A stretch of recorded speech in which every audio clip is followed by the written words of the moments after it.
ஹல்லேலூயா. Okay, செய்தியை இப்போ நம்ம கேட்போம். ஆனால் ஆண்டவர் சில வேளை தீர்க்கமான வார்த்தைகளை தர்றார். ஸ்தோத்திரம். ஆண்டவர் நல்லவர். மத்தேயு எழுதின சுவிசேஷத்துக்கு வாங்க. 5ஆம் அதிகாரம் 14 முதல் 16வது வசனம் வரை நான் வாசிக்க கேட்போமா? நீங்கள் உலகத்துக்கு வெளிச்சமாய் இருக்கிறீர்கள். நீங்கள் உலகத்துக்கு வெளிச்சமாய் இருக்கிறீர்கள். மலையின் மேல் இருக்கிற பட்டணம் மறைந்திருக்க மாட்டாது. மலையின் மேல் இருக்கிற பட்டணம் மறைந்திருக்க மாட்டாது. விளக்கை கொளுத்தி மரக்காலால் மூடி வைக்காமல். விளக்கை கொளுத்தி மரக்காலால் மூடி வைக்காமல். விளக்கு தண்டின் மேல் வைப்பார்கள். விளக்கு தண்டின் மேல் வைப்பார்கள். அப்பொழுது அது வீட்டில் உள்ள யாவருக்கும் வெளிச்சம் கொடுக்கும். அது வீட்டில் உள்ள யாவருக்கும் வெளிச்சம் கொடுக்கும். இவ்விதமாய் மனுஷர் உங்கள் நற்கிரியைகளை கண்டு பரலோகத்தில் இருக்கிற உங்கள் பிதாவை மகிமைப்படுத்தும். பரலோகத்தில் இருக்கிற உங்கள் பிதாவை மகிமைப்படுத்தும்படி உங்கள் வெளிச்சம் அவர்கள் முன்பாக பிரகாசிக்க கடவது. எல்லாரும் சேர்ந்து சொல்லுங்கள். உங்கள் வெளிச்சம் அவர்கள் முன்பாக சொல்லுங்க பிரகாசிக்க கடவுள். அந்த 14வது வசனத்தின் முதல் வரி சொல்லுகிறது நீங்கள் உலகத்துக்கு வெளிச்சமாயிருக்கு. 16வது வசனத்தின் கடைசி வரி சொல்லுகிறது உங்கள் வெளிச்சம் அவர்கள் முன்பாக பிரகாசிக்க கடவுது. திரும்ப சத்தமா சொல்லுங்க. என்னுடைய வெளிச்சம் இந்த ஜனங்களுக்கு முன்பாக பிரகாசிக்க வேண்டும். ஸ்தோத்திரம். ஹல்லேலூயா. அநேக நேரத்தில் ஆண்டவர் நம்ம இந்த உலகத்தில் எதுக்கு வச்சிருக்காருன்னே தெரியாம மறந்துடுறோம். தெரியாதவர்களா வாழ்ந்து விட்டோம். எதற்காக ஆண்டவர் உங்களை என்னையும் இந்த உலகத்தில் வச்சிருக்காருயா? ஸ்தோத்திரம். சும்மா பிறந்தோம், வளர்ந்தோம், வாழ்ந்தோம், மடிந்தோம் என்பதற்கு அல்ல. அதையும் தாண்டி சில சிறப்பான காரியத்தை நம்ம இந்த உலகத்தில் செய்யணுமா? ஆண்டவர் சொல்றாரு நீங்கள் உலகத்துக்கு வெளிச்சமாய் இருக்கிறீர்கள். ஸ்தோத்திரம். அப்போ நமக்கு ஒரு கேள்வி இருக்கும். என்னடா சூரியன்லாம் இருக்குல்ல, நட்சத்திரம் எல்லாம் இருக்குல்ல, அதெல்லாம் வெளிச்சம் தானே கொடுக்குது. என்ன பார்த்து ஆண்டவர் நீ உலகத்துக்கு வெளிச்சமா இருக்கிறாய் என்று சொல்லுகிறாரே, அதனுடைய ரகசியம் தான் என்ன? நல்ல கவனிங்க. நம்ம பார்க்கிற இந்த உலகத்துக்கு வெளிச்சத்தை கொடுப்பதற்கு என்ன இருக்குது?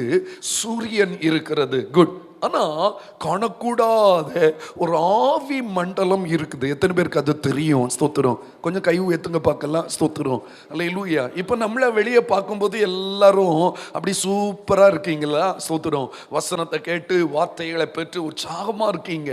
ஆனா இப்போ கூட சிலருடைய உள்ளத்துல ஒரு சொல்லுங்க ஒரு போராட்டம் இருந்துட்டே இருக்குது. ஸ்தோத்திரம்.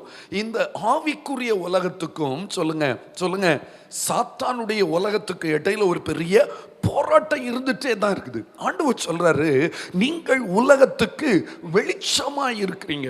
சில வேளையில சில இடத்துக்கு போனாலே நமக்கு தெரியும். ஸ்தோத்திரம். அந்தகாரம் சூழ்ந்து இருக்கிறத நம்மால என்ன செய்ய முடியும்?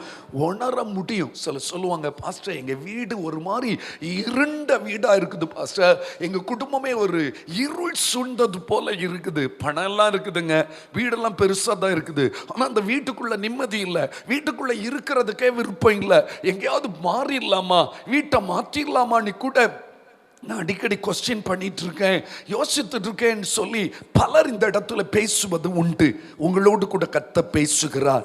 அந்த இருளை மாற்றக்கூடிய வெளிச்சமாக கர்த்தர் உங்களையும் என்னையும் முன்குறித்து வைத்திருக்கிறார். நிச்சயமா நீங்க பிரகாசிக்க ஆரம்பிச்சிட்டாலே உங்க எல்லைக்குள் இருக்கிற இருள் என்ன செய்து விடும்? மாறிவிடும். நான் சொல்றது புரிஞ்சவங்க ஒரு அல்லேலூயா சொல்லலாமா? அநேக குடும்பத்துக்குள்ள இருள், குடும்பத்துக்குள்ள மட்டுமல்ல சில நபர்களுக்குள்ள இருள். சிலரை பார்த்தீங்கன்னா போன வாரம் பார்க்கும்போது ரொம்ப பிரகாசமாக இருப்பாங்க. ஸ்தோத்திரம். இன்னைக்கு கூட கூட்டம் முடிஞ்ச பிறகு ஃபர்ஸ்ட் சர்வீஸ் முடிந்த பிறகு ஒரு பிரதரை கட்டி அணைச்சி அவருக்கு ஜெபம் பண்ணியிருக்கேன். ஸ்தோத்திரம். ஏன்னா போன வாரம் பார்த்ததுக்கும் இந்த வாரம் பார்த்ததுக்கும் ரொம்ப வித்தியாசமாக இருக்குது. அவர் உடனே அழுதுட்டார், நானும் அழுது ஜெபம் பண்ணேன், அவரும் அழுது ஜெபம் பண்ணாங்க. ஸ்தோத்திரம். ஜெபித்து அனுப்பியிருக்கேன். அதுக்கப்புறம் ஜெபம் பண்ணி முடித்த பிறகு அவர் சொல்றார், பாஸ்டர் இப்போ மனசு ஃப்ரீ ஆயிட்டு பாஸ்டர், இப்போ கிளியராக இருக்கேன் அப்படி சொன்னார். ஸ்தோத்திரம். இருள் சூழ்ந்திருக்கிற ஒரு உலகம் பாருங்க. ஒரு பக்தன் இப்படி பாடுகிறார், இருள் சூழும் காலம் இனி வருதே என்று. பாருங்க, இனி இல்லை, இப்பவே ஆங்காங்கே இருள் சூழ்ந்திருக்கிறதை நம்மால் அடையாளம் கண்டு கொள்ள முடியும். இந்த இருளை மாற்றுவதற்கு ஒரே வழி, நாம் அழைக்கப்பட்ட நோக்கத்தை புரிந்து கொண்டு அதற்கு எதுவாய் நம் வாழ்க்கையை அமைத்துக் கொள்ள வேண்டும். ஆண்டவர் எதற்காக என்னை அழைத்தா தெரியுமா? இருளுள்ள இந்த ஸ்தலத்திலே வெளிச்சமாய் பிரகாசிப்பதற்குத்தான். நல்லா கவனிக்கணும். உங்களுக்கு தெரியும், வீட்டுக்குள்ள திடீர்னு பாருங்க, நைட்ல இருட்டா இருக்குது. ஸோ ஒரே ஒரு லைட், ஒரு பல்பு அல்லது ஒரு டியூப் லைட்னால அதை போட்ட உடனே இருள். சொல்லுங்க, சத்தமா சொல்லுங்க. அந்த செகண்ட்லயே இருள் என்ன செய்து விடுகிறது? மாறி விடுகிறது. அந்த இருளை நீக்கும் வல்லமை எதற்கு இருக்கிறது தெரியுமா? வெளிச்சத்துக்கு இருக்கிறது. அப்படியானால் ஆண்டவர் உங்களையும் என்னையும் வெளிச்சம்னு சொல்றார். எல்லாரும் சொல்லுங்க, யாருங்க? கொஞ்சம் கூட சத்தமா சொல்லுங்களா. நான் யாரு? வெளிச்சம். இந்த உலகத்துக்கு நான் யாரா இருக்கணும்? வெளிச்சம். ஸ்தோத்திரம், ஹல்லேலூயா. சந்தோஷம், ஹல்லேலூயா சொல்லலாம். ஒரு காலத்துல நாம கூட இருட்டா தான் இருந்தோம், அந்தகாரமா தான் இருந்தோம். ஆனா என்று இயேசு என் வாழ்க்கையில வந்தாரோ அன்று அந்த அந்தகாரத்திலிருந்து நான் எங்கே வந்து விட்டேன் தெரியுமா? ஆச்சரியமான ஒளிக்கு வந்து விட்டேன். எபேசியருக்கு எழுதின நிருபம் 5வது அதிகாரம் 8வது வசனத்தை வாசிக்க கேட்கலாமா? முற்காலத்தில் நீங்கள் அந்தகாரமாய் இருந்தீர்கள். எல்லாரும் சேர்ந்து சொல்லுங்க. முற்காலத்தில் நீங்கள் அந்தகாரமாய் இருந்தீர்கள், இப்பொழுதோ கர்த்தருக்குள் வெளிச்சமாய் இருக்கிறீர்கள். சொல்லுங்க, எப்படி இருக்கீங்க? ஆண்டவருக்குள்ள வந்ததுனால நான் எப்படி இருக்கிறேன்? வெளிச்சமாய் இருக்கிறீர்கள். வெளிச்சத்தின் பிள்ளைகளாய் நடந்து கொள்ளுங்கள். திரும்ப சத்தமா சொல்லுங்க, வெளிச்சத்தின் பிள்ளைகளாய் நடந்து கொள்ளுங்கள். அப்ப நம்ம இந்த உலகத்துல எப்படி நடக்கணுமா? வெளிச்சத்தின் பிள்ளைகள். ஆண்டவர் சொல்றார், நீங்கள் உலகத்துக்கு வெளிச்சமாய் இருக்கிறீர்கள். மலையின் மேல் இருக்கிற பட்டணம் என்ன செய்திருக்க மாட்டாது.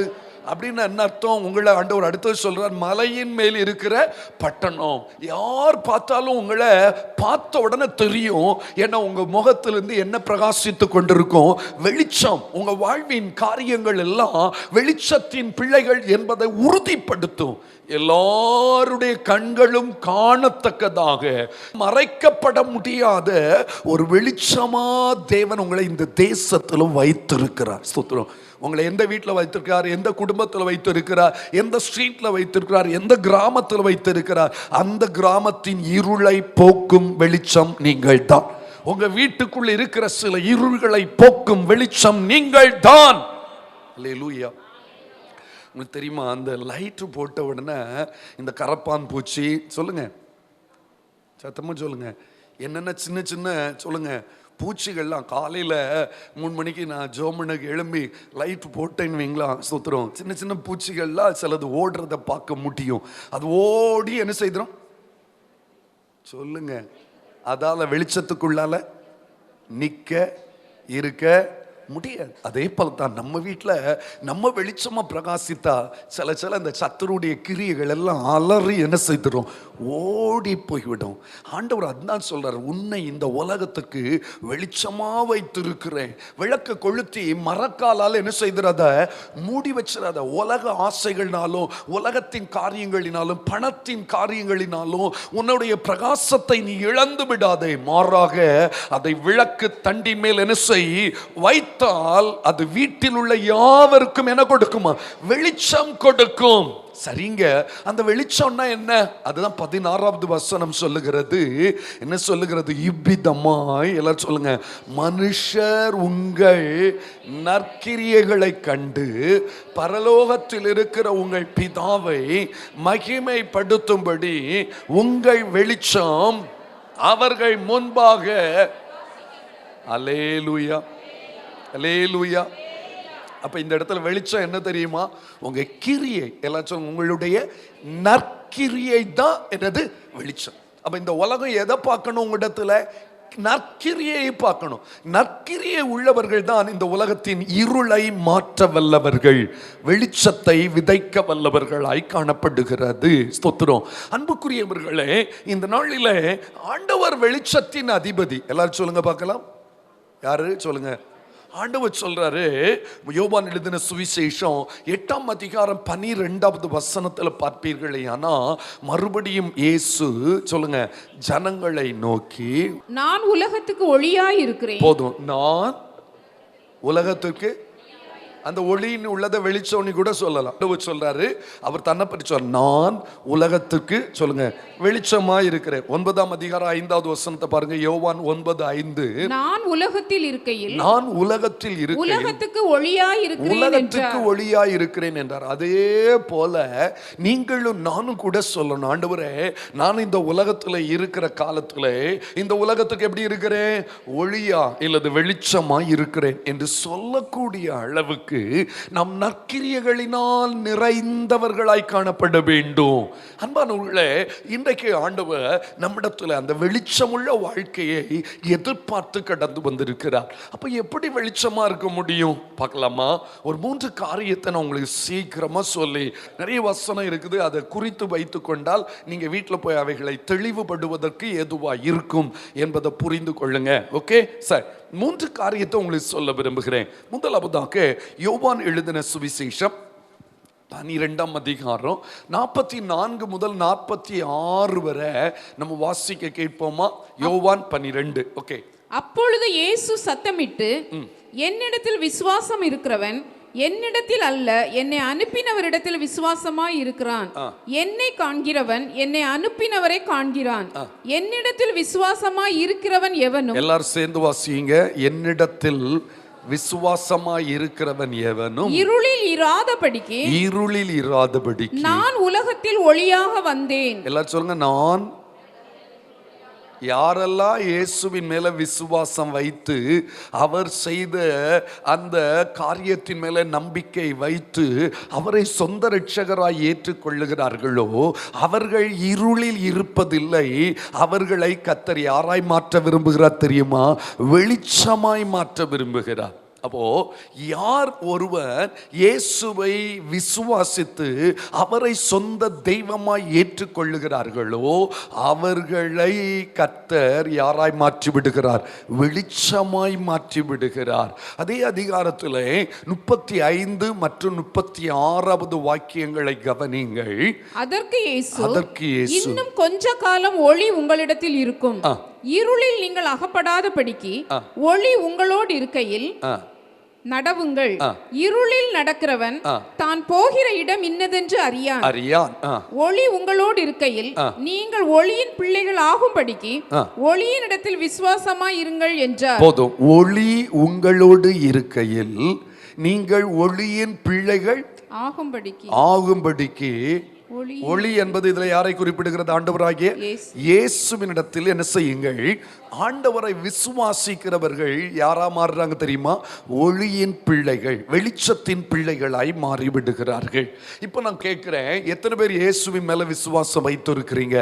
அவர் மட்டும்தான் ஜீவனுள்ள தேவன், அவர் மட்டும்தான் என்னை நடத்துகிற கர்த்தர், அவர் மட்டும்தான் எனக்கு போதுமானவர், அவரே என்னை எல்லா நிலையிலும் நடத்துகிறவர், அவரைத்தான் நான் விசுவாசிக்கிறேன் என்று சொன்னா அவர் உங்களை ஒளியின் பிள்ளைகளாய் மாற்றி விடுகிறார். ஏன்னா அந்த ஒளியாகிய கிறிஸ்து என் உள்ளத்தில் வரும் பொழுது என் வாழ்க்கை எப்படி ஆகி விடுகிறது? பிரகாசம் ஆகிறது. கரங்களை வைத்து தேவனை ஸ்தோத்திரம் செலுத்துவோமா? கிறிஸ்மஸுக்கு இப்போது கிறிஸ்மஸ் ஃபங்க்ஷன் நம்ம கொண்டாட போகிறோம். அந்த நாட்களில் பார்த்தீங்கன்னா டிசம்பர் 1ஆம் தேதியே எல்லா வீட்லையும் புதுசோ பழசோ ஒரு ஸ்டார் போட்டுருவாங்க. அப்படி தானே? அது பேப்பரில் இருக்கலாம், வேறு பிளாஸ்டிக்கில் கூட இப்போ செய்கிறாங்க, என்னென்னமோ வழிகளில் செய்கிறாங்க. ஆனால் செய்து அந்த பேப்பரை பார்த்தீங்கன்னா சும்மா தான் இருக்கும். அந்த நைட்டில் அதுக்குள்ளால ஒரு பல்பை போட்டு அந்த வெளிச்சத்தை பிரகாசிப்பித்த உடனே சொல்லுங்க, பல்பு தெரியுதா? ஸ்டார் தெரியுதா? சத்தமா சொல்லுங்க. புரிஞ்சுதா உங்களுக்கு இருக்கும்? இயேசு என் உள்ளத்தில் வந்த பொழுது அல்லேலூயா அல்லேலூயா என்ன வந்துட்டு வெளிச்சம். முந்தி ஒரு மாதிரி நம்பிக்கை இழந்து புலம்பிட்டு அவிசுவாசமா எதுக்கு எடுத்தாலும் நெகட்டிவ் சோத்துறோம். அது ஒன்றும் எனக்கு கிடைக்காது, அது ஒன்றும் என்ன நடக்காது, அப்படியெல்லாம் செய்ய முடியாது, நம்ம குடும்பம் நல்லா இருக்கா, இப்படியே நெகட்டிவாகவே பேசிட்டு இருப்பான். அவன் முகத்தை பார்த்தாலே நமக்கு கடுப்பாக இருக்கும், முகத்துல எல்லாம் இருட்டாக இருக்கும். ஆனால் என்னைக்கு அவன் இயேசுவை சொந்த ரட்சகராக ஏற்றுக்கொண்டானோ அப்போவே அவனுக்குள்ள இருக்கிற அந்த இருள் மாறுகிறது ஒரு பெரிய பிரகாசம். அல்லேலூயா. ஒரு பாட்டு உண்டு பாருங்க, இயேசு எனக்கு ஜீவன் தந்தாரே, இயேசு எனக்கு ஜீவன் தந்தாரே, துதி பாடல் நான் பாடி இயேசுவை போற்றி என்றேன். அல்லேலூயா ஆமென் அல்லேலூயா அல்லேலூயா ஆமென் அல்லேலூயா அல்லேலூயா ஆமென் அல்லேலூயா. புரியுதா? அப்ப இயேசு வந்துட்டாலே என்ன வந்துரும்? அப்ப நீங்க எல்லாரும் வெளிச்சத்தின் பிள்ளைகள் தானே. இப்ப வெளிச்சம் பிரகாசிக்கணும். வெளிச்சம் பிரகாசிக்கணும்னா கிரியைகள் வெளிப்படணும். இயேசுவை போல நம்முடைய கிரியைகள் காணப்படணும். ஓகே, ரெண்டாவது பாயிண்ட்டுக்குள்ள வந்துறேன். வசனம் நிறைய இருக்குது. யோவான் 1ஆம் அதிகாரம் இந்த 1லிருந்து 14 வரை குறித்திடுங்க. 4வது வசனம், அவருக்குள் ஜீவன் இருந்தது. எல்லாரும் வாசிங்க. அந்த ஜீவன் மனுஷருக்கு சொல்லுங்க. அடுத்தது, அந்த ஒளி இருளிலே பிரகாசிக்கிறது, இருளானது அதை பற்றி கொள்ளவில்லை. தேவனால் அனுப்பப்பட்ட ஒரு மனுஷன் இருந்தான். அவன் பெயர் யோவான். அவன் தன்னால் எல்லாரும் விசுவாசிக்கும்படி அந்த ஒளியை குறித்து சாட்சியாக வந்தான். அவன் அந்த ஒளி அல்ல, அந்த ஒளியை குறித்து உலகத்திலே வந்து எந்த மனுஷனையும் பிரகாசிப்பிக்கிற ஒளியே அத இயேசு என்ற ஒளி. அவர் நம்ம பிரகாசிப்பிக்கிற தேவன். அல்லேலூயா. சத்தமா அல்லேலூயா சொல்லுங்க. யோவான் எரிந்து பிரகாசிக்கிற விளக்காய் இருந்தான். நீங்களும் அவன் வெளிச்சத்திலே சில காலம் கழிகூற மனதாயிருந்தீர்களே. எங்க வெளிச்சம் இருக்குதோ அங்கே அநேகர் சந்தோஷமா வந்து சேருவாங்க. பொதுவாக இருட்டுனாலே எல்லாருக்கும் பிடிக்கிறது இல்லை. சொத்துறோம். இருட்டுனாலே உடனே கையில மொபைல் போன்ல இருக்க சொல்லுங்க சொல்லுங்க எல்லாரும். டார்ச். சில இடங்கள்லாம் பார்த்தீங்கன்னா அதுக்கும் வழி இல்லைன்னா அம்மா அம்மா அம்மா எங்கே இருக்கீங்க, அம்மா எங்கே இருக்கீங்கன்னு ஓடி போய் அம்மாவை பிடிச்சிட்டு நிற்பாங்க. ஸ்தோத்திரம். அல்லேலூயா. அவங்களுக்கே ஒரு இருள்னாலே பயம். ஒரு சிரிக்காரு. எங்கள் வீட்டில் அதே தான் பாஸ்டர். சொத்துரும். அப்படி பெரிய பெரிய வாலிபர்கள்லாம் இருக்காங்க பாஸ்டர். இருட்டை கண்டா ஓடிடுவாங்க, ஐயோன்னு சத்தம் போடுவாங்க. அதுதான். ஆனால் என்னைக்கு எங்கள் ஆண்டவர் எனக்குள்ள வந்தாரோ வெளிச்சம் வெளிச்சம் வெளிச்சம். ஸ்தோத்திரம். அப்போ வெளிச்சம் இருக்க இடத்துல எனக்கு நல்ல ஞாபகம் இருக்குது. மழை காலத்தில் பார்த்தீங்கன்னா வீட்டில் லைட்டு போட்ட உடனே வெளியே இருந்து என்ன ஓடி வரும் தெரியுமா? உங்க வீட்லயும் வரும் பார்த்தீங்களா? ஸ்தோத்திரம். அது எங்க வெளிச்சம் இருக்குதோ அங்கதான். அதே போலதான் வெளிச்சத்தினிடத்துக்கு தான் மாற்றங்கள் வந்து சேர முடியும், மகிழ்ச்சியான முடிவுகள் வந்து சேர முடியும். ஓகே, அப்போ இயேசுவை விசுவாசிக்கும் பொழுது நான் யாராய் மாறி விடுகிறேன்? வெளிச்சம். ரெண்டாவது பைபிள் பாருங்க. ரெண்டாவது காரியத்தை வாசிப்போம். பிலிப்பியர் 2ஆம் அதிகாரம். வேகமா போலாமா? 14வது வசனத்திலிருந்து 16 வரை குறித்து கொள்ளுங்க. 14வது வசனத்தை வாசிக்க. நான் வீணாக ஓடினதும் வீணாக பிரயாசப்பட்டதும் இல்லை என்கிற மகிழ்ச்சி கிறிஸ்துவின் நாளில் எனக்கு உண்டாயிருப்பதற்கு ஜீவ வசனத்தை பிடித்துக்கொண்டு. அதை மட்டும் குறித்து கொள்ளுங்க. ஜீவ வசனத்தை பிடித்துக்கொண்டு உலகத்திலே சுடர்களை போல பிரகாசிக்கிற நீங்கள். எல்லாரும் கவனிங்க. அந்த வசனத்தை பிடிச்சாச்சுன்னா நம்ம உலகத்துல எப்படி பிரகாசிக்கலாமா? சொல்லுங்க எல்லாரும். ஆண்டவர் சொல்றார், நீங்கள் உலகத்திற்கு எப்படி இருக்கீங்க? வெளிச்சம். அப்போ வசனத்தை பிடித்தா வசனம் நம்ம என்ன செய்கிறது? வெளிச்சமாய் மாற்றுகிறது. கரங்களை அசைச்சு ஆண்டவருக்கு நன்றி செலுத்தலாமா? ஒரு அல்லேலூயா சொல்லுவோம். இன்னும் கொஞ்சம் சத்தமா அல்லேலூயா சொல்லுவோம். அல்லேலூயா. ஏங்க எப்படிங்க அது நடக்கும்? வசனத்தை பிடித்தாச்சுன்னா நம்ம வெளிச்சம் ஆயிடுவோமா? ஜீவ வசனத்தை பிடித்து கொண்டு சுடர்களை போல பிரகாசிக்கிற நீங்கள். ஆமாங்க. ஏன்னா வசனம் வெளிச்சம்னு எழுதப்பட்டிருக்குது. வேதம் எப்படிப்பட்டதா சொல்லுங்க? வெளிச்சத்தை உண்டு பண்ணுகிறது. நீதிமொழிகளின் புஸ்தகம் 6ஆம் அதிகாரம் 23வது வசனம். கட்டளையே விளக்கு. எல்லாரும் சொல்லுங்க. கட்டளையே விளக்கு, வேதமே வெளிச்சம். திரும்ப சொல்லுங்க. கட்டளையே விளக்கு, வேதமே வெளிச்சம். திரும்ப சொல்லுங்க. கட்டளையே விளக்கு. அப்ப இந்த பைபிள்ல இருக்க கட்டளை எல்லாம் விளக்கு, பைபிள்ல உள்ள வசனம் எல்லாம் என்னது சொல்லுங்க? வெளிச்சம். அப்ப இந்த வசனத்தின்படி நம்ம வாழும் பொழுது நம்மையும் அறியாமல் நாம் என்ன செய்கிறோம்? பிரகாசிக்க ஆரம்பித்து விடுகிறோம், நற்கிரியை செய்ய ஆரம்பித்து விடுகிறோம். பாருங்கள், உம்முடைய தேவன் அருளின வேதம் அவன் இருதயத்தில் என்ன செய்கிறது? அவன் நடைகளில் ஒன்றும் என்ன செய்வதில்லை. அவன் தெளிவானவனா இருப்பான், சாட்சியானவனா இருப்பான். தவறு செய்யாதவனா, நற்கிரியைகளை விளங்க பண்ணுகிறவனாய் இருப்பான். நான் உமக்கு விரோதமாய் பாவம் செய்யாதபடிக்கு உம்முடைய வாக்கை என் இருதயத்தில் வைத்தேன். அப்ப வசனம் யாருடைய உள்ளத்திலே வாசமாய் இருக்கிறதோ அவருடைய வாழ்க்கை வெளிச்சமாய் மாறிவிடுகிறது. அவருடைய வாழ்க்கை நற்கிரியைகளால் நிறைந்து விடுகிறது. அப்ப இரண்டாவதாக என்ன செய்யணும்? எதை பிடிச்சுக்கணும்? இயேசு உள்ள வந்தா வெளிச்சம், நாம் வசனத்தை பிடிச்சா வெளிச்சம். வசனத்தின்படி வாழணும். வசனத்தின் அடிச்சுவடுகளில் வாழ்கிறவர்கள் வெளிச்சத்தை பெற்றுக் கொள்ள முடியும். ஸ்தோத்திரம், அல்லேலூயா. வசனங்கள் நிறைய இருந்து குறித்து வைத்துக் கொள்ளுங்க. 119 சங்கீதம் 105 வசனத்தையும் வாசிருவோம். உம்முடைய வசனம் உம்முடைய வசனம் கால்களுக்கு தீபமும் என் கால்களுக்கு தீபமும் பாதைக்கு வெளிச்சமுமாய் இருக்கிறது. அப்ப பாருங்க, வசனத்துக்கு எது ஒப்பிட்டு பேசப்பட்டிருக்கிறது? தீபம், வெளிச்சம் ஒன்று சொல்லப்பட்டிருக்கிறது. வசனத்தை பிடித்துக் கொள்ளுங்க ஐயா. அந்த வசனத்தை பிடித்தவன இருள் அண்டவே முடியாது. பிரச்சனையே வராதுன்னு எல்லாம் சொல்ல முடியாதுங்க, நெருக்கடி வராதுன்னு சொல்ல முடியாது. ஆனா வசனம் தெரிந்தவன் வீழ்ச்சி அடைவது இல்லை, அவன் அதில் ஜெயம் எடுத்து விடுவான். ஏன்னா அந்த வசனம் அவனை பிரகாசிப்பிக்க கூடிய வல்லமை உள்ளது. அவனுக்குள்ள எந்த நிலையிலும் நற்கிரியை வெளிப்படுத்துகிறது வசனம்.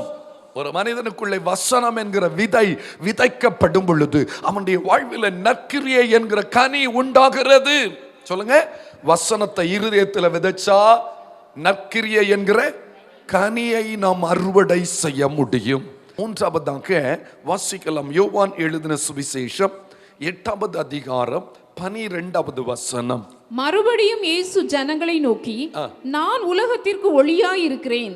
என்னை பின்பற்றுகிறவன் இருளிலே நடவாமல் ஜீவ ஒளியை அடைந்திருப்பான் என்றார். போதும். இயேசு ஜனங்களை நோக்கி, நான் உலகத்திற்கு, என்னை பின்பற்றுகிறவன், சொல்லுங்க, இருளிலே நடவாமல். அப்போ எப்போ ஜீவ ஒளியை நம்ம அடைய முடியும்? இயேசுவை பின்பற்றும் பொழுது, அவருடைய அடிச்சுவடுகளை பின்பற்றும் பொழுது. ஆண்டவர் நிறைய மாதிரியே வைத்துட்டு போயிருக்கார். எல்லாரும் சொல்லுங்க, நிறைய சொல்லுங்க, மாடல் விட்டுட்டு போயிருக்கிறார். அல்லேலூயா. சத்தமா அல்லேலூயா சொல்லுங்க. கொலை செய்ய வந்தவர்களை மன்னிக்கிற மாடல் அவர்கிட்ட தான் இருக்குது. அல்லேலூயா, ஆமென். ஸ்தோத்திரம். பேதுருட்ட இருந்த மாடல் காதை வெட்டுகிற மாடல். ஸ்தோத்திரம். இயேசுடத்தில் இருந்த மாடல் காதை ஒட்டுகிற மாடல். உங்கள்கிட்ட வெட்டுகிற மாடலா ஒட்டுகிற மாடல்ல இருக்கீங்களா? யோசிச்சு பாருங்க. இயேசுவை பிரதிபலிக்கணும், அவரையே ஃபாலோ பண்ணணும். சரி சரி சரி, இப்போ ஒரு சிச்சுவேஷன் வந்திருக்குது. இந்த இடத்துல உங்களை உடைக்கிட்டே இருக்காங்க, உங்களை குத்திட்டே இருக்காங்க. ஸ்தோத்திரம். எல்லாரும் சொல்லுங்க, உங்களை என்ன செய்யிட்டே இருக்காங்க? குத்திட்டே இருக்காங்க. குடும்பம் தான், உறவு தான், நிறைய காயப்படுத்திட்டே இருக்காங்க. ஸ்தோத்திரம். என்ன செய்யணும்? என்ன செய்யணும்? இயேசுவை பின்பற்றணும். ஸ்தோத்திரம். அல்லேலூயா. அவர் நலமானதையும் என்ன செய்யலை, பேசவே இல்லை. ஆமா, ஸ்தோத்திரம். அந்த ஆட்டுக்குட்டி வாயை திறவாமல் அடிக்கப்படுறவனுக்கு கொண்டு போற ஆட்டுக்குட்டியை போல வாயை திறவாம இருந்தார். தெரியுது அடிக்க தான் போறாங்கன்னு, ஆனா என்ன செய்யலை. அதெல்லாம் ப்ராக்டிக்கலாக முடியாது பாஸ்டர். நான் எல்லாம் அப்படியெல்லாம் 4 வார்த்தை நறுக்குன்னு கேட்டுட்டு வந்துடுவேன். ஸ்தோத்திரம். நோ, அப்போ பிரகாசம் இல்லை, நற்கிரியை இல்லை. அப்போ வெளிச்சம் போச்சு, ஆஃப் ஆயிட்டு, பல்பு ஃபியூஸ். அல்லேலூயா, அல்லேலூயா. பல்பு தான், ஆனால் என்ன ஆகி போச்சு? ஃபியூஸ் ஆயிடுச்சு. வெளிச்சம் இருக்காதுல்ல. வசனத்தின் படியும் இயேசுவின் மாடலை அவரை பின்பற்றினா சொல்லுங்க, அவரை போல தான் மாறுவோம். கரத்தை உயர்த்தி தேவனை ஸ்தோத்திரிக்கலாமா? அல்லேலூயா, அல்லேலூயா. யாரை பின்பற்றுங்க? இயேசுவையே பின்பற்றுங்க. ஒவ்வொரு காரியத்துக்கும் இயேசுவை பின்பற்றுங்க. வீட்டில் ஒரு நல்ல காரியமா, வீட்டில் ஒரு ஸ்தோத்திரம் விருந்தா, என்ன என்ன என்ன எடுங்க, எதுக்குமே பைபிளில் இயேசு மாதிரியை வச்சுட்டு போயிருக்கார். இந்த சூழ்நிலையில் ஆண்டவர் எப்படி பேசினார், இந்த இடத்துல ஆண்டவர் எப்படி விலகி சென்றார், அதையே ஃபாலோ பண்ணுங்க. நம்ம நற்கிரியை என்கிற வெளிச்சத்தை இந்த உலகத்திற்கு கொடுக்க ஆரம்பித்து விடுவோம். அன்புக்குரிய தெய்வ பிள்ளைகளே, ஆண்டவர் சொல்றாரு, மனுஷர் உங்கள் நற்கிரியைகளை கண்டு பரலோகத்தில் இருக்கிற உங்கள் பிதாவை மகிமைப்படுத்தும் பொருட்டு உங்கள் வெளிச்சம் அவர்களுக்கு முன்பதாக. 1 பேதுரு 2ஆம் அதிகாரம் 11-12 வசனங்கள் வாசிருவோமா?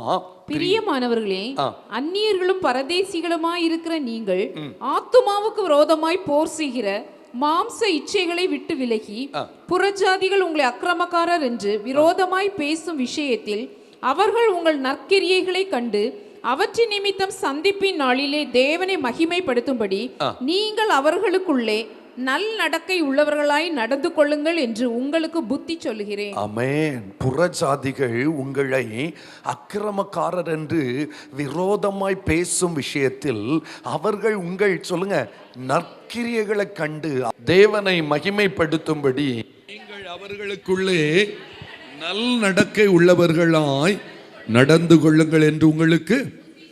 ஆமா, ரொம்ப கவனமா இருங்க. நம்ம வெளிச்சத்தை பிரகாசிக்க கர்த்தர் நம்ம இந்த உலகத்துக்கு வைத்திருக்கிறார்.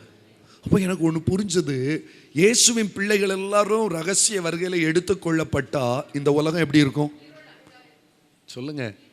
இருளா இருக்கும், இருளா இருக்கும். அப்போ ஒன்று புரிஞ்சது, நாம இருக்கிறதுனால தான் இந்த தேசம் பிரகாசமா இருந்து கொண்டிருக்கிறது. இந்தியா ஆசீர்வதிக்கப்படுவதே முழங்கால் ஜெப வீரர்களால் தான். அவங்க என்ன வேணாலும் சொல்லட்டும், நம்ம ஆண்டவருடைய பிள்ளைகளினால தான் இந்த வெளிச்சம் இந்த தேசத்தை பிரகாசிப்பித்து கொண்டிருக்கிறது. அன்புக்குரியவர்களே, நம்ம வெளிச்சமா பிரகாசித்தா என்ன நடக்கும்? அதை ஒரே ஒரு வரியை வாசி முடிச்சுவோம். ஏசாயா 60வது அதிகாரம் 3 முதல் வாசிக்க கேட்போமா? உன் வெளிச்சத்தினிடத்துக்கு ஜாதிகளும் உதிக்கிற உன் ஒளியினிடத்துக்கு ராஜாக்களும் நடந்து வருவார்கள். ஒளியினிடத்துக்கு ராஜாக்களும் என்ன செய்வார்கள்? நடந்து வருவார்கள். போதும் போதும் போதும். நம்ம வெளிச்சமா பிரகாசித்தா ஆத்துமாக்கள் நம்மை தேடி என்ன செய்வார்கள்? வருவார்கள். எனக்கு ஒரே ஆசை, நம்ம சர்ச்சில் எல்லாரும் வெளிச்சமா பிரகாசித்தா போய் சுவிசேஷமே பட்டணத்துக்கு சொல்ல வேண்டிய அவசியம் இல்லை.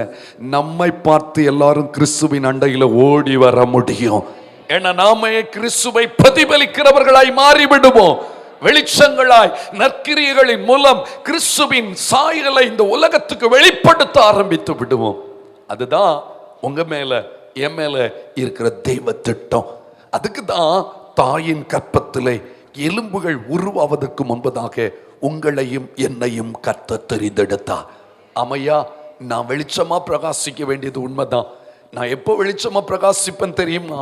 எப்பொழுது இயேசுவை விசுவாசித்து ஏற்றுக்கொள்ளுகிறேனோ அப்பொழுது வெளிச்சம் என்னிலிருந்து வெளிப்பட ஆரம்பிக்கிறது.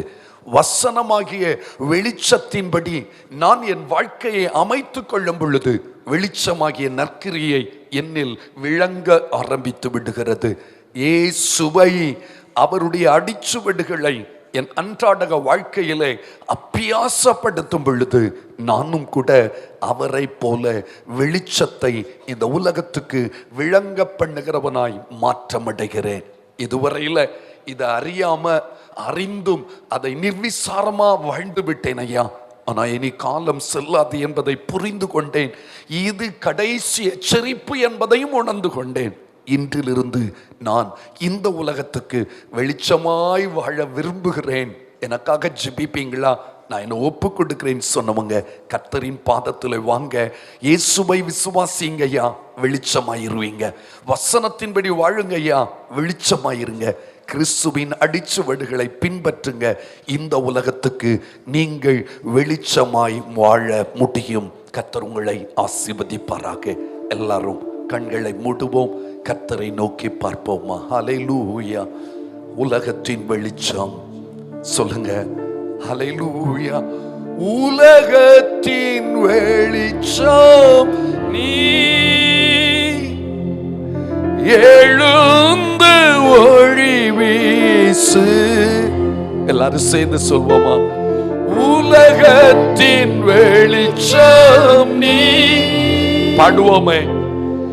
எழுந்து ஒளி வீசு. மலை மேல் உள்ள பட்டணம், மலை மேல் உள்ள பட்டணம், மலை மேல் உள்ள பட்டணம், நீ மறைவாக இருக்காதே, நீ மறைவாக இருக்காதே. கர்த்தர் உன்னை அழைத்த நோக்கத்தை புரிந்து கொண்டாய். உங்க குடும்பத்துக்கு, உங்க இரத்த சம்பந்தங்களுக்கு, உங்க கிராமத்துக்கு நீங்க தான் வெளிச்சம். நீ தான் வெளிச்சம். அதான் உண்மையில இருக்க தேவ திட்டம். மறந்துட்டியோ, மயங்கிட்டியோ உலகத்துல? கர்த்தர் உணர்த்துகிறார். பிரகாசிக்க வேண்டிய நட்சத்திரம் பிரகாசிக்க தவறி இருப்பதின் மர்மம் என்ன? உன்னை நான் எனக்காக அல்லவா பிரித்தெடுத்தேன். நீ பிரகாசிக்க வேண்டிய நட்சத்திரம் அல்லவா? எப்படிப்பட்ட சந்தர்ப்பத்தில் நீ செத்து போக வேண்டும் என்று திட்டமிட்டு சிறப்பான பிளான் எல்லாம் போட்டு வைத்த இடத்துல நான் அல்லவா உன்னை தூக்கி கொண்டு வந்து நிமிர்ந்து நிற்க பண்ணினேன். திறமைகளை தந்தேன், தாளந்துகளை உனக்குள்ள புதைச்சு வச்சேன். உனக்கே ஆச்சரியமா இருக்கும், என்னையா கர்த்தர் தெரிந்தெடுத்தார், எனக்கும் இந்த கிருபையா என்று பல முறை உனக்கு நான் தந்த கிருபையை குறித்து நீ ஆச்சரியப்பட்டிருக்கிற, ஆனந்த கண்ணீர் வடித்திருக்கிற. ஆனாலும் நீ மறந்து போய்விட்டாயே, நீ விரைந்து ஒதுங்கி நிற்கிறாயே. உன்னை நான் எனக்காக பிரித்தெடுத்திருக்கிறேன். நீ இந்த உலகத்துக்கு வெளிச்சம், நீ இந்த உலகத்துக்கு வெளிச்சம், நீ இந்த உலகத்துக்கு வெளிச்சம். உன் வெளிச்சத்தை தடை பண்ண எவராலும் முடியவே முடியாது. எஸ் ஃபாதர், பிரதர், கர்த்தர் உங்களை பலப்படுத்துறார்ல. நோ, ஜீவன் தந்தார் அவர். உங்க குடும்பத்துக்கு அவர் ஜீவன் தந்தார். குடும்பமா சத்துரணும்னு நினைச்சீங்களா? எத்தனை முறை எத்தனை முறை எத்தனை முறை வேணாம். அன்பு பிள்ளை நினைச்சா, வாலிப தங்கச்சி அநேக முறை நினைச்சா, முடியாது, வாழ முடியல, வாழ மனசும் இல்லையா, வெறுத்துட்டு. ஜீசஸ். ஒரு சில சகோதரிகளை நான் பார்க்கிறேன், கர்த்தர் உங்களை உளையான சேற்றிலிருந்து தூக்கி எடுத்ததே உங்க குடும்பத்துக்கு வெளிச்சமா பிரகாசிப்பதற்காகத்தான். பிரதர், கர்த்தர் உங்களை தெரிந்தெடுத்த நோக்கம் என்ன? நீங்க வெளிச்சமா பிரகாசிக்கணும். கிரியைகள் எப்படி இருக்குது? நற்கிரியைகள்னால நீங்க நிரப்பப்பட்டிருக்கீங்களா? உங்களை பாப்ப உங்க ஊழியத்தில் இயேசுவை பார்க்கிறாங்களா? இன்று ஒப்பு கொடுங்க. அவர் உங்களை பிரகாசிப்பிக்கும் தேவன். நிச்சயம் நீ ஆசீர்வதிக்கப்பட்டவள். Oh, we praise you. சொன்னதும் செய்ததும் இல்லென்று மறுப்பார், சொல்லாதும் செய்யாதும் ஆமென்று உரைப்பார். சொன்னதும் செய்ததும் இல்லென்று மறுப்பார், சொல்லாதும் செய்யாதும் ஆமென்று உரைப்பார். பொய்யிலும் புரட்டிலும் புதைந்தது உலகம், பொய்யிலும் புரட்டிலும் புதைந்தது உலகம். மெய்யுடையார் இயேசு மீது வைபாரம், மெய்யுடையார் இயேசு மீது வைபாரம். நெஞ்சமே வீணாய் சோர்ந்து போகாதே, தஞ்சமே சிறு கையில் தழந்து விடாதே, தஞ்சமே சிறு கையில் தழந்து விடாதே. நெஞ்சமே வீணாய். கர்த்தர் உங்களோடு இருக்கிறார். நீங்க பிரகாசிக்க போறீங்க. ஆண்டவருடைய வார்த்தை சொல்றேன், கர்த்தர் உங்களோடு தான் இருக்காருமா. நீங்க ஷைன் பண்ண போறீங்க. நீங்க ஷைன் பண்ண போறீங்க. உங்க ஃபேமிலி ஷைன் பண்ணத்தான் போகுது. உங்க எதிர்காலம் ஷைனிங்கா தான் இருக்கும். இது தேவ வார்த்தை, இது தேவ வார்த்தை. என தெரிந்தெடுத்தவர் சொல்லுகிறார், உன்னை இந்த உலகத்துக்கு வெளிச்சமாய் வைத்திருக்கிறேன். இந்த உலகத்துக்கு அவர் வெளிச்சமாய் வைத்திருக்கிறார். Thank you father. நன்றி. எத்தனை பேர் ஒப்பு கொடுக்க விரும்புறீங்க? எஸ் லார்ட், நான் அதை செய்வேன், நான் பிரகாசிப்பேன்ப்பா, உம்மை வெளிப்படுத்துவேன். இன்றிலிருந்து நான் உம்மை மட்டும்தான் வெளிப்படுத்துவேன், வேற எதுவும் என் இடத்துல வெளிப்படாது. அப்படி தீர்மானம் எடுக்கிறவங்க, புதிதாய் தீர்மானம் எடுக்கிறவங்க, ப்ளீஸ் உங்க கையை உயர்த்துங்க. நான் உங்களுக்கு ஜெபிக்க போறேன். என் மூலம் ஆண்டவருடைய நாமம் உயர்த்தப்படும், என் மூலம் ஆண்டவருடைய நாமம் உயர்த்தப்படும். கரங்களை உயர்த்துங்க. கர்த்தருடைய கரம் உங்க மேல அமருது, கர்த்தருடைய கரம் உங்க மேல அமருகிறது. அவர் விட்டு கொடுக்கவே மாட்டார், அவர் உங்களை விட்டு கொடுக்கவே மாட்டார், அவர் உங்களை விட்டு கொடுக்க மாட்டார். திரும்ப திரும்ப அந்த வேர்டு வருது, நான் உன்னை விட்டு கொடுக்க மாட்டேன். நீ எனக்காக இந்த உலகத்துல வெளிச்சமா பிரகாசிக்கணும், நீ இந்த உலகத்துல என்ன வெளிப்படுத்தணும், நீ இந்த உலகத்துல என்ன பிரதிபலிக்கணும். அதற்கு வேண்டிய கிருபை உனக்கு தருவேன், அதற்கு வேண்டிய வல்லமை உனக்கு தருவேன், அதற்கு வேண்டிய வரங்களை உனக்கு தருவேன், அதற்கு வேண்டிய பலத்தை உனக்கு தருவேன். நீ கிருபை பெற்ற தெய்வ பிள்ளை, நீ இரக்கத்தில் ஐஸ்வர்யமுள்ள தேவனிடத்திலிருந்து இரக்கத்தை பெற்றவள். ஜீசஸ், நல்ல ஆண்டவரே, உமக்காய் இந்த உலகத்திலே வெளிச்சம் வீசும்படி தன்னை ஒப்பு கொடுத்த ஒவ்வொருவரையும் கர்த்தர் ஆசீர்வதியும். வசனங்களை கேட்டார்கள், வாழ்வை ஒப்பு கொடுத்திருக்கிறார்கள்.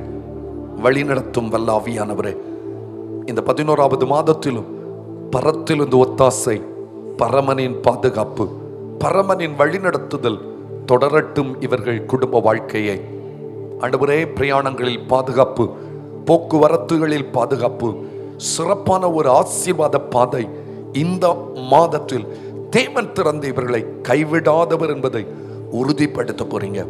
தெளிவாய் நடத்துவீர்களவா? சிறப்பாய் நடத்துங்க.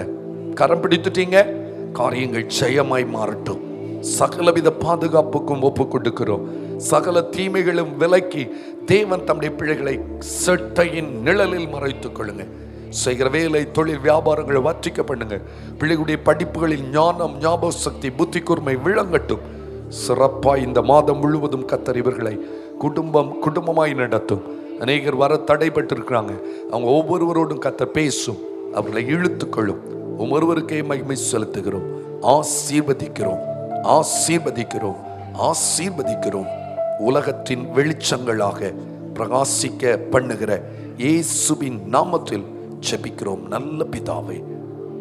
ஆசீர்வாதம். நம்முடைய கர்த்தரும் உலக இரட்சகருமாய் இயேசு கிறிஸ்துவின் கிருபையும், பிதாவாகிய தேவனுடைய அன்பும், பரிசுத்த ஆவியானுடைய அந்யோன்ய ஐக்கியமும் நம் அனைவரோடு மீண்டும் சதா காலங்களிலும் இயேசுவின் வருக பரியந்தம் நிறைந்தும் நிலைத்தும் இருப்பதாக. என் ஆத்துமாவே கர்த்தரை ஸ்தோத்திரி, முழு உள்ளமே பரிசுத்த நாமத்தை ஸ்தோத்திரி. என் ஆத்துமாவே கர்த்தரை ஸ்தோத்திரி, சகல உபகாரங்களையும் மறவாதே. ஆமென்.